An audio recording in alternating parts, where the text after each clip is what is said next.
চিপটা।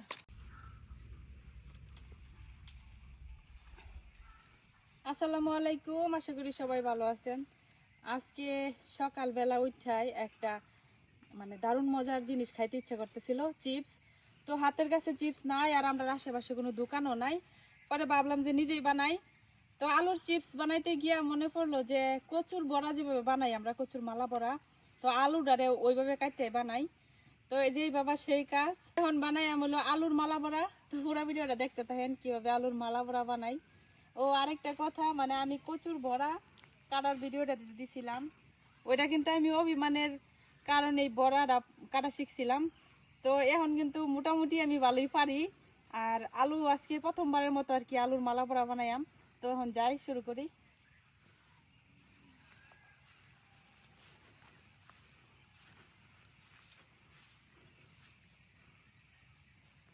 আলুর মালা বড়ার জন্য আমি যেরকম বড় বড় সাইজের আলু নিয়ে নিছি, এই যে এরকম বড় বড় সাইজের আমি 4টা আলু নিছি। তো আলুগুলা একটু এবড়ো থেবড়ো আছে, এখন এটি কাটটা সাইজ করে নিলাম।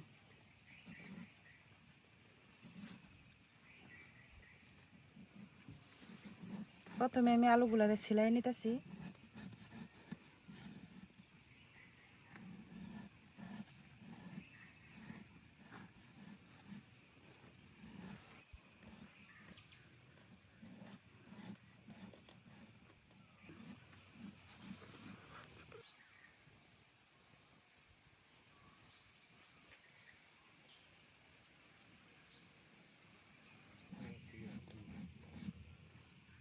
তো এই যে আমি এরকম করে আলুগুলার প্রথমে সুলাই নিলাম। তো একটা সুলাই নিছি, এখন বাকিগুলো আমি এইভাবে সুলাই নিলাম।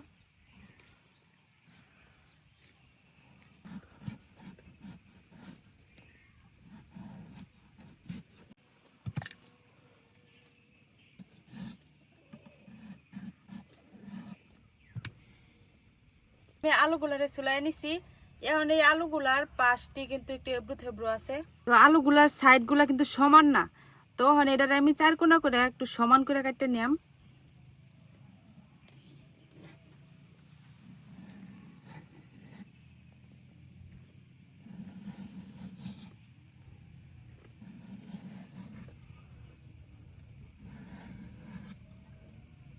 এই সাইডটা একটু কাটতে নিতেছি, কারণ এগুলো সমান না। তো যে এরকম 4 কোনা করে আমি এরকম 4 কোনা করে কাটতে নিছি।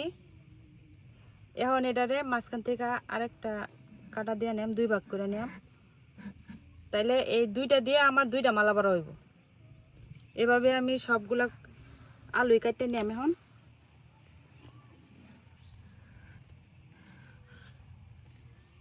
যে 2 ভাগ করে কাটতে নিছি।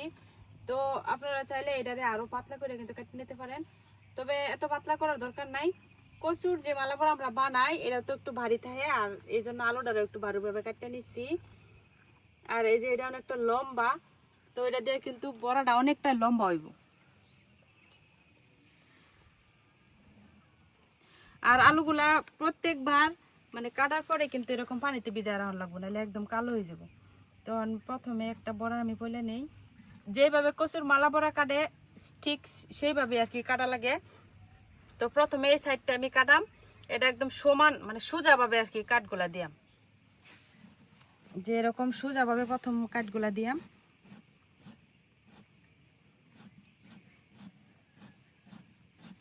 কচুর মালা বড়ার মতো এত চিকন করার দরকার নাই।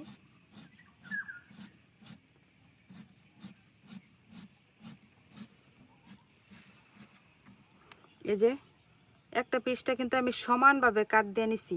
এখন অপর সাইডটা আমি এই সাইড থেকে কাটবা, তেরা তেরা করে আর কি, একদম এই যে তেরা ভাবে এরকম যাইব। প্রথমটা এরকম সোজা গেছে, এখন এটা যাইব এরকম তেরা ভাবে।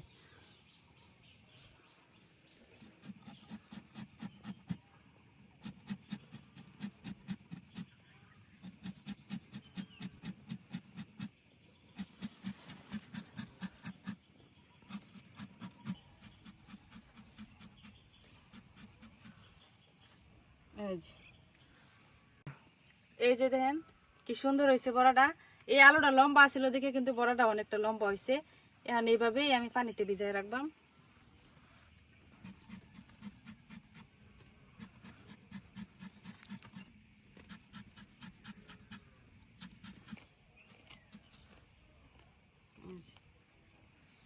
আমি যখন এই মালা পরা কাটা শিখি নাই তখন কিন্তু অনেক কঠিন মনে হইতো। এখন আমি কচু বা যে কোনো কিছু দিয়ে মোটামুটি পারি, যদিও প্রফেশনালদের মতো এত সুন্দর হয় না, তারপরও মানে আমি তো আমার কাজটা চালাই নিতে পারি। এই যে দেন ভিতরটা কি সুন্দর হয়েছে। এখন এইভাবে আমি সবগুলা মালা পরা কাটতে নিয়াম।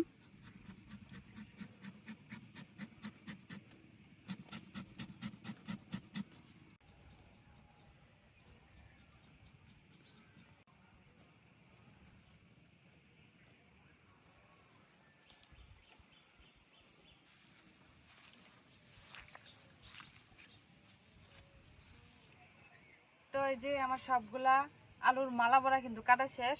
এখন আমি এগুলার এই যে পানিতে একটু ভিজাই রাখছি। তো যে পানিতে ভিজাই রাখছিলাম এখন এই পানিটা ফালাই দেয়া, তারপর আবার লবণ পানিতে কিছুক্ষণ ভিজাই রাখবাম। আলুগুলা কাটতে যে পানির মধ্যে রাখছিলাম এই পানিটা কিন্তু গুলা হয়ে গেছে। তখন এই পানি থেকে আলুগুলো উড়াই নিতেছি।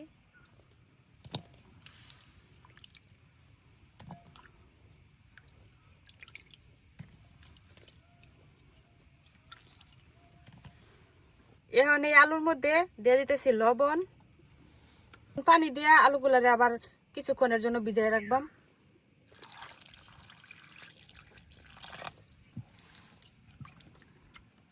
তো এই লবণ পানিতে আলুগুলা 10 থেকে 15 মিনিটের মতো ভিজায় রাখবাম। আর এই দিক দিয়ে আমি চুলাটা ধরাই নেই।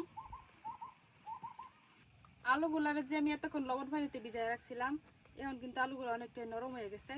তখন খুব সাবধানে আলু থেকে কিন্তু পানিটা একদম চাপিয়া বের করে উড়াই নিও।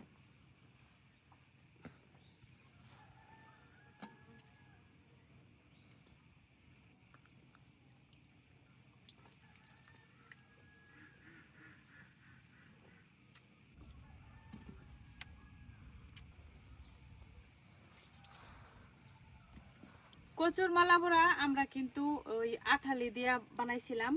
তো এই আজকে যে যে আলুর মালা বড়া করতেছি এটা কিন্তু আঠালি দিয়া বানাইতাম না, মানে আলুর চিপস যেরকম ভাবে বানায় ওই রকম ভাবেই একদম খুব কম মশলায় একদম শুকনা শুকনা করে বাজবাম। তো ওখানে আমি আলুর মধ্যে মশলাগুলো মিশাই নিতেছি। এখন আলুর মধ্যে দিয়ে দিতেছি আমি এই যে একটু অর্ধেক চামচ পরিমাণ বেসন। বেসনের পরিবর্তে এখানে ময়দা দিলে হয়। লাল মরিচের গুঁড়া, হলুদ গুঁড়া, সামান্য ধনিয়ার গুঁড়া, আর দিয়ে দিতেছি সামান্য চাট মশলা। এখন দিয়ে দিতেছি লবণ। এখন আমি এটা কিন্তু পানি ছাড়া এভাবে শুকনো অবস্থায় একটু মাখায় রেখে দিলাম। তো আমার তেল গরম হইতে হইতে দেখা যাব এখান থেকে কিন্তু পানি ছাড়া ভিজা ভিজা হয়ে যাব। এই যে আমি আলুগুলোর মধ্যে সব শুকনো উপকরণ যা যা দিছিলাম সবগুলো কিন্তু সুন্দর করে এরকম মাখাই নিছি। এখন আমার কড়াই আমি তেল দিয়ে দেম। আর তেলটা গরম হইতে হইতে দেখা যাবো এখানে যে লবণ দিছি লবণ থেকে আলু থেকে কিন্তু পানি ছাড়বো। তখন কিন্তু মশলাগুলা একটু ভেজা ভেজা হয়ে যাবো, যার কারণে আলাদা করে আর পানি দেওয়ার দরকার নাই।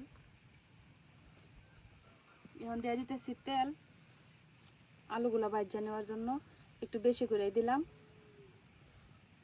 কচুর মালা বড়ার মতো কিন্তু এই আলুর মালা বড়া গুলা ইচ্ছা করলেও বেসনের বা ময়দা বা চালের গুঁড়ার আঠালির মধ্যে চুবাইও ভাজা যায়। তবে আমি একটু চিপসের মতো খাইতে পছন্দ করি।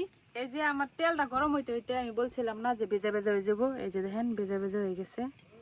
আমি কিন্তু এক ফুটা পানিও ব্যবহার করি নাই আর একদম নরম হয়ে গেছে। তো এদিকে আমার তেলও গরম হয়ে গেছে। এখন আমি বড়াগুলা ভাজা নিয়াম। এখন একটা মালা বড়া দিয়ে দিতেছি। বড়াটা দেওয়ার সাথে সাথে যেরকম দুইটা কাটি নিচ্ছি একটু টান দিয়ে এরকম ধরে রাখলাম। টান দিয়ে একটু ধরলে ভিতর গুলাও খুব সুন্দর করে ভাজা হইব আর বড়াটা একটু লম্বা হইব।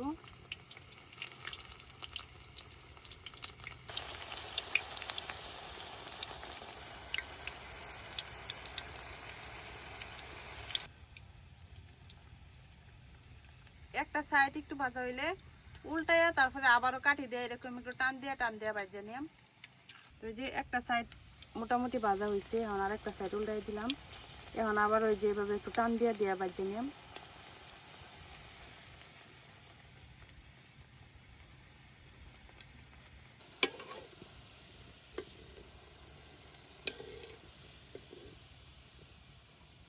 আমার প্রথম মালা বড়াটা কিন্তু হয়ে গেছে। একটু কড়া করে ভাজা নিলে কিন্তু খাইতে ভালো লাগে। আর যেহেতু আমার মশলাগুলা একদম শুকনা শুকনা, যার কারণে কিন্তু মশলাগুলো উপর থেকে খুব সুন্দর ভাজা হয়ে যায়। এখন আরেকটা দিয়ে দিতেছি।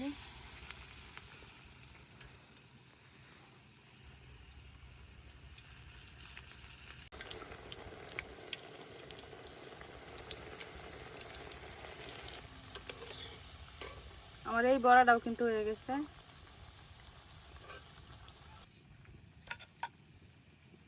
দুইটা বড়া বাঁচতে বাঁচতে দেখেন একদম ভেজা চিপচিপা হয়ে গেছে। বেশি তেল দিয়ে যদি নিতাম একসাথে কয়েকটা করে বড়া দিলে কিন্তু ভেজা হইতো না, তখন কিন্তু ভেজা ভেজা হয়ে গেছে। তো এইভাবে আমি সবগুলা বড়া ভাজে নিলাম। আর একটা একটা বড়া দেওয়ার লাগে কারণ এই যে দূরে দূরে টান দিয়ে ভিতর পর্যন্ত ভাজা লাগে যে।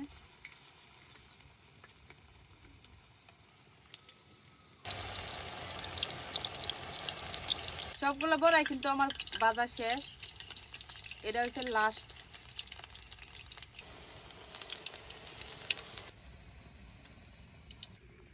এই যে আমার সবগুলো বড়া কিন্তু ভাজা শেষ। এই যে তৈরি হয়ে গেছে আমার মজাদার মুচমুচে আলুর মালা বড়া। তো অনেক মজা হয়, এটা একদম আলুর চিপসের মতো খাইতে কিন্তু মজা হয়, আর বানাইতে তো দেখছেনি কত সোজা। তো এখন খায়া দেখি কেমন হয়েছে। এই যে একটা ভাঙ্গা দেখাই, ভিতর পর্যন্ত কিন্তু সুন্দর করে ভাজি হয়ে গেছে একদম, আর একদম এই যে মচমচা একদম আলুর চিপস খাইতে যেরকম লাগে ঠিক ওইরকমই কিন্তু লাগে, একদম মচমচে, অনেক মজা। আর বানাইতেও খুব সোজা, বেশিক্ষণ সময়ও লাগে না, শুধু কাটাটা জানলেই হয় আর কি। এরকম আলুর বড়া একবারই খাওয়া কোনো ব্যাপারই না একজন মানুষের লাগে, কারণ এটা খাইতে এত মজা হয়। তবে আপনারা চাইলে ওই যে কচুর মালা বড়া যেরকম আঠালে দিয়ে বানানো হয়েছে এরকম বানাইতে পারেন, ওইভাবে বানাইলেও ভালো লাগে আর এভাবে বানাইলেও ভালো লাগে। তো আমি একটু শুকনো শুকনো করে বানাইছি কারণ আমার কাছে এটাই ভালো লাগে, আলুর চিপসের মতো লাগে। আর দেখেন কতটুকু বড় বড় হয়েছে। তো কে কে খাইছেন এর আগে এরকম আলুর মালা বড়া অবশ্যই কমেন্টে জানাবেন। আর যদি কেউ না খায় থাকেন তাহলে অবশ্যই বাসায় একবার হলো বানায় খাবেন, অনেক মজা।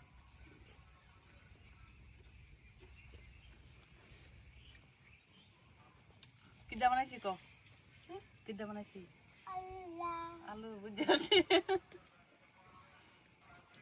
তো আজকে ভিডিও এই পর্যন্তই, কেমন লাগলো অবশ্যই জানাবেন। আর সবাই ভালো থাকবেন, সুস্থ থাকবেন। আল্লাহ হাফেজ।